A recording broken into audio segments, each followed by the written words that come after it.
Welcome to the code Tamil YouTube channel. இந்த வீடியோவில் நம்ம ஆங்குலர் யூனிட் டெஸ்டிங்கில் டைரக்டிவ்ஸ் எப்படி டெஸ்ட் பண்ணுறதுன்னு பார்க்க போகிறோம். ஸோ ஃபார் தட் பேசிக்காக நான் என்னோடய ஆங்குலர் அப்ளிகேஷன் அப் பண்ணியிருக்கேன். ஸோ இங்கே பார்த்தீங்கன்னா கிரேட்ஸ் வருது இருக்குது. ப்ரீவியஸ் வீடியோவில் வந்து பைப்ஸை யூஸ் பண்ணி எப்படி ஒரு பர்டிகுலர் வேல்யூஸ்க்கு நம்ம இந்த கிரேட்ஸை செட் பண்ணோம். ஸோ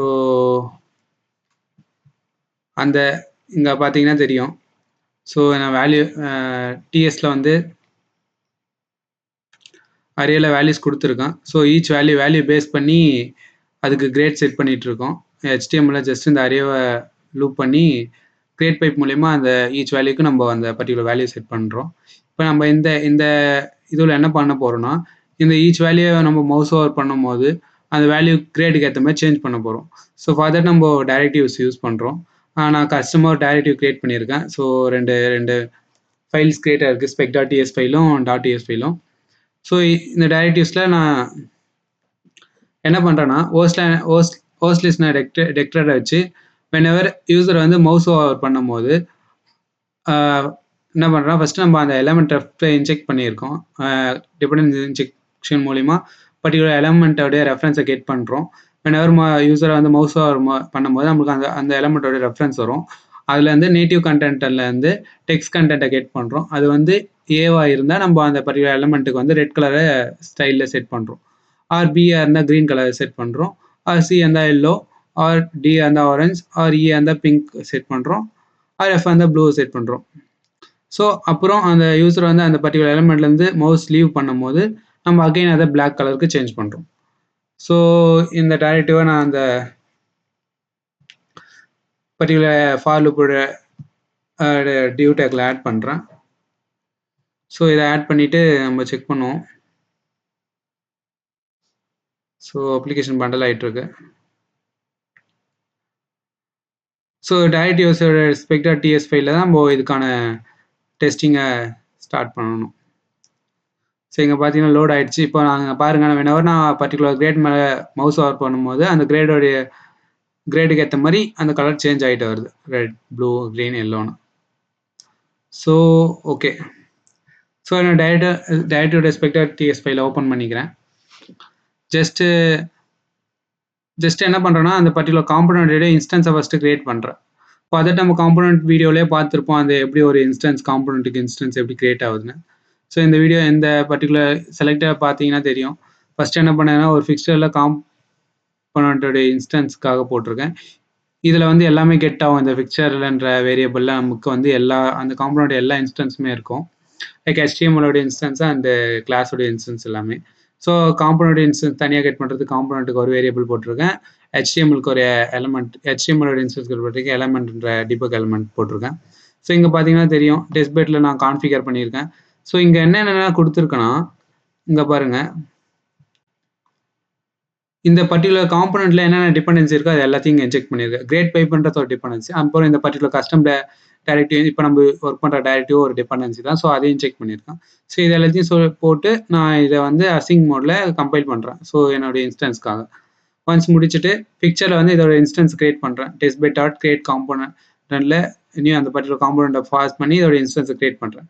ஒன்ஸ் இன்ஸ்டன்ஸ் கிரியேட் பண்ண பிறகு இதில் எல்லாமே இருக்குன்னு சொன்னால, ஆக்சுவலாக காம்பனண்ட் இன்ஸ்டன்ஸ் இருக்கும், அந்த HTML பேஜோட இன்ஸ்டன்ஸ் இருக்கும். ஸோ ஈச் ஒன்னையும் அசைன் பண்ணுறேன். காம்பனண்ட் இன்ஸ்டன்ஸ் எல்லாத்தையும் இந்த காம்பனண்ட்ன்ற வேரியபிள் அசைன் பண்ணுறேன். எலமெண்ட்ன்ற வேரியபிள் HTML இன்ஸ்டன்ஸை அசைன் பண்ணுறேன். இது வந்து fixed.direct சேஞ்சஸ் ஆல்ரெடி உங்களுக்கு தெரியும். ஸோ நான் இப்போ ஏதாச்சும் எலமெண்ட்லையோ இல்லை HTML ஏதாவது சேஞ்சஸ் பண்ணிட்டேன்னா இந்த fixed.direct சேஞ்சஸ் ட்ரிகர் பண்ணால் தான் எனக்கு அந்த சேஞ்சஸ் போய் செட் ஆகும். ஸோ இங்கே பார்த்தீங்கன்னா நான் பேசிக்காக இந்த கோடு வந்து டிஃபால்ட்டாக ஜென்ரேட் ஆன கோடு.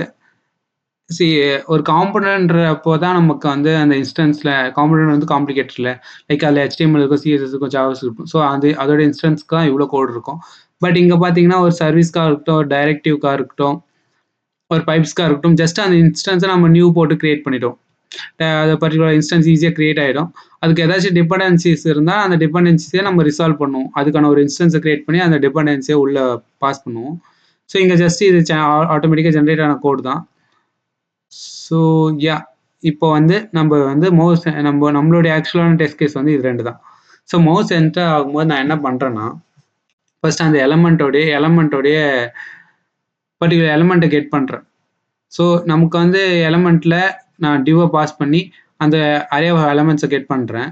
ஏன்னா நான் இங்கே டியூ தான் கொடுத்துருக்கேன். நான் எதுவும் கிளாஸ் எதுவும் யூஸ் பண்ணல. இங்கே பாருங்கள், ஜஸ்ட் பேசிக்கான டியூ டேக் தான். ஸோ இங்கே வந்து அந்த எலமெண்ட்டை கெட் பண்ணி தென் அதோடைய ஃபர்ஸ்ட் எலமெண்ட்டை கெட் பண்ணுறேன். இந்த அரே ஆஃப் எலமெண்ட்லேருந்து ஃபர்ஸ்ட் எலமெண்ட் கெட் பண்ணிவிட்டு தென் நெக்ஸ்ட் என்ன பண்ணுறேன்னா மவுஸ் ஓவரை ட்ரிகர் பண்ணுறேன். ஸோ முன்ன கிளிக்கு பார்த்தோம் அந்த பர்டிகுலர் எலமெண்ட்டுக்கு. நான் இங்கே வந்து ட்ரிகர் ஈவெண்ட் ஆனில் மவுஸ் ஓவரை ட்ரிகர் பண்ணுறேன். ஒன்ஸ் பண்ண உடனே என்ன டிஃபால்ட்டாக பண்ணணும், நம்ம டிரெக்ட் சேஞ்சஸை ட்ரிகர் பண்ணியே ஆகணும். ஏன்னா அப்போ தான் நம்ம சேஞ்சஸை ட்ரிகர் ஆகும். இதை பண்ண உடனே நான் என்ன பண்ணுறேன்னா எக்ஸ்பெக்ட் பண்ணுறேன் நேட்டிவ் எலமெண்ட்டோடைய ஸ்டைல் டாட் கலர் வந்து ஆரஞ்சாக இருக்கணும்னு எக்ஸ்பெக்ட் பண்ணுறேன். ஸோ இதான் நம்மளோட டெஸ்ட் கேசஸ். ஸோ இந்த டெஸ்ட் கேஸ் வந்து ஆக்சுவலாக பாஸ் ஆகியிருக்கணும். ஸ்பெக்ஸில் போனீங்கன்னா தெரியும். இங்கே பாருங்கள், கஸ்டம் டைரக்டிவ் நம்மளோட டைரக்டிவில் மவுஸ் சென்டருக்கு பாஸ் ஆகிருக்கு. ஸோ சேம் கோடு தான் மவுஸ் லீவுக்கும். என்ன பண்ணுறேன்னா ஜஸ்ட் அந்த எலமெண்ட்ஸ் எல்லாத்தையும் கெட் பண்ணுறேன் கொரியாலில். அதுக்கப்புறம் அதோட ஃபர்ஸ்ட் எலமெண்ட் கெட் பண்ணுறேன். அதுக்கு வந்து ட்ரிகர் ஈவெண்ட் சேஞ்ச் ஹேண்ட்லர் கொடுத்து மவுஸ் லீவ் கொடுக்குறேன். ஸோ டிரெக்ட் சேஞ்சஸ் கொடுத்து அந்த பர்டிகுலர் எலமெண்ட் வந்து பிளாக் ஆகுதான்னு செக் பண்ணுறேன். ஸோ இது ஏன் பாஸ் ஆகிட்டு இருக்குன்னா நமக்கு இது தெரியும், இதோடைய ஃபர்ஸ்ட் எலமெண்ட் வந்து நமக்கு ஓவர் பண்ணும்போது ஆரஞ்சு வருதுன்னு. சேம் வைஸ் வைஸாக இதே மாதிரி நம்ம ஒரு எலமெண்ட்டுக்கும் எடுத்து செக் பண்ணணும். இது ஃபர்ஸ்ட் இண்டெக்ஸில் இந்த எலமெண்ட்டோடைய ரெஃபரன்ஸ் இருக்கும். ஸோ அதை எடுத்து இந்த எலமெண்ட்டோடைய ப்ளூ வருதான்னு செக் பண்ணுவோம். ஸோ அதே மாதிரி தேர்ட், ஃபோர்த், ஃபிஃப்த் அந்த மாதிரி ஒரு இன்ஸ்டன்ஸாக நம்ம செக் பண்ணுவோம். ஸோ அவ்வளோதான் பேசிக்காக டைரக்டிவில். யா நெக்ஸ்ட் வீடியோவில் நம்ம பேசிக்காக எல்லாத்தையும் கவர் பண்ணிட்டோம். ஒரு காம்பனண்ட் எப்படி டெஸ்ட் பண்ணுறது, ஒரு பைப்ஸ் எப்படி டெஸ்ட் பண்ணுறது, ஒரு சர்வீஸ் எப்படி டெஸ்ட் பண்ணுறது, ஒரு டைரக்டிவ் எப்படி டெஸ்ட் பண்ணுறதுன்னு. இன்னும் ஒரே ஒரு டாபிக் இருக்குது. அது என்னன்னா ரவுட்டிங்ஸ். நம்ம பேசிக்காக ரவுட்டிங்ஸ் பண்ணுவோம்ல, அதோட டெஸ்டிங்கை நெக்ஸ்ட் வீடியோவில் பார்க்கலாம். பை.